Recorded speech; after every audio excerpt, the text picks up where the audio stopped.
అందుబాటు ధరల్లో వైద్య సంరక్షణ సదుపాయాలు అందించడంలో రాష్ట్ర ప్రభుత్వాలు విఫలమయ్యాయని సుప్రీంకోర్టు ఆగ్రహం వ్యక్తం చేసింది.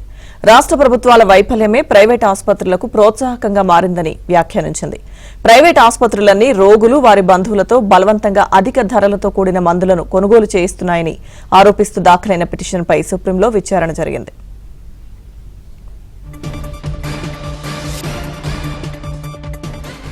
తమ ఫార్మసీల నుంచి ఔషధాలు కొనుగోలు చేయాలని రోగులను బలవంతం చేయకుండా ప్రైవేట్ ఆసుపత్రులకు ఆదేశాలు ఇవ్వాలని పిటిషనర్ కోరారు. నియంత్రణ చర్యలు తీసుకోవడంలో కేంద్ర రాష్ట్ర ప్రభుత్వాలు విఫలమయ్యాయని, దానివల్ల రోగులు దోపిడీకి గురవుతున్నారని పేర్కొన్నారు. పిటిషనర్ వాదనతో సుప్రీం ధర్మాసనం ఏకీభవించింది. రోగులకు సూచించిన ఔషధం వేరే చోట తక్కువ ధరకు లభిస్తున్నప్పుడు దానిని తమ ఫార్మసీలోనే కొనుగోలు చేయాలని ప్రైవేట్ ఆసుపత్రులు బలవంతం చేయకుండా చూడాలని రాష్ట్ర ప్రభుత్వాలకు సూచించింది. ముఖ్యంగా సమాజంలోని పేద వర్గాలకు ప్రాణాధార ఔషధాలు అందుబాటు ధరల్లో లభించడం కష్టమైపోయిందని వ్యాఖ్యానించింది. పౌరులు ఈ రకమైన దోపిడీకి గురి కాకుండా రక్షించేందుకు తగిన మార్గదర్శకాలు రూపొందించాలని కేంద్రాన్ని ఆదేశించింది.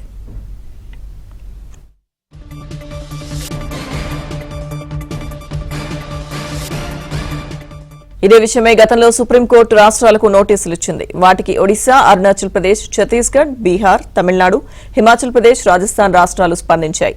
కౌంటర్ అఫిడవిట్ ను దాఖలు చేశాయి. కేంద్ర ప్రభుత్వం ఇచ్చిన ధరల నియంత్రణ ఆదేశాలపైనే తాము ఆధారపడతామని పేర్కొన్నాయి. అత్యవసర ఔషధాలు అందుబాటు రేట్లో లభ్యమయ్యేలా చూసేందుకు వాటి ధరలను నిర్ణయించినట్లు తెలిపాయి. ఆసుపత్రిలోని ఫార్మసీలోని మందులు కొనుగోలు చేయాలనే ఒత్తిడి ఏదీ లేదని కేంద్రం కోర్టుకు సమాధానమిచ్చింది. ఇక సుప్రీం వ్యాఖ్యలకు సంబంధించి పూర్తి సమాచారం మా ఢిల్లీ బ్యూరో చీఫ్ కృష్ణ అందిస్తారు. కృష్ణ, లక్ష్మీదుర్గ ప్రైవేట్ ఆసుపత్రులు ముఖ్యంగా తమకు చెందినటువంటి ఫార్మసీల్లోనే ఈ యొక్క మందులు కొనాలి అంటూ పేషెంట్ల పైన ఒత్తిడి తీసుకొస్తున్నారు. వాటికి సంబంధించి తగినటువంటి ఆదేశాలను రాష్ట్ర ప్రభుత్వాల తరఫున, కేంద్ర ప్రభుత్వం తరఫున కూడా ఇప్పించాలి అంటూ సుప్రీంకోర్టులో దాఖలైనటువంటి పిటిషన్ పైన సుప్రీంకోర్టు ఈ రోజు తీవ్రమైనటువంటి వ్యాఖ్యలు చేసింది.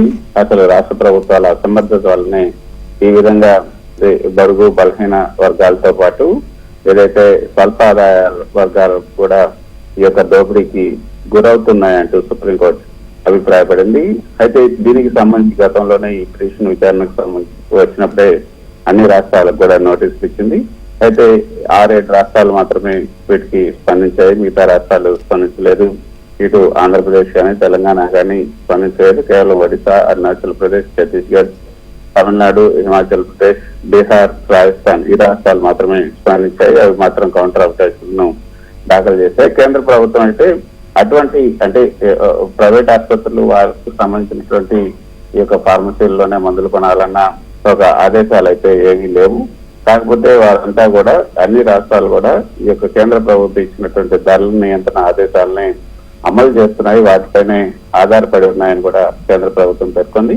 ఏదేమైనప్పటికీ కూడా రాష్ట్ర ప్రభుత్వాలు సరైనటువంటి ఒక ఆదేశాలు లేకపోతే ఒక ఖచ్చితమైనటువంటి సూత్రాలను పాటిస్తే ఈ యొక్క అందుబాటులోని ఈ వైద్యులకు, ఈ యొక్క రోగులకు తగినటువంటి మందులను అందజేసే విధంగా గట్టి చర్యలు తీసుకునే అవకాశం ఉంటుంది.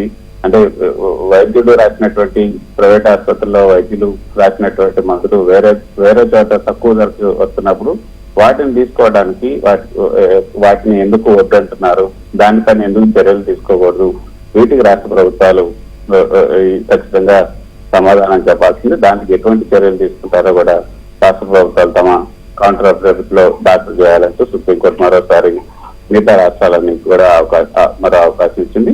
దీనికి సంబంధించి రాష్ట్ర ప్రభుత్వాలు ఏ విధంగా స్పందిస్తాయన్నది కూడా చూడాల్సి ఉంటుంది. Lakshmi Durga. Right, thank you Krishna.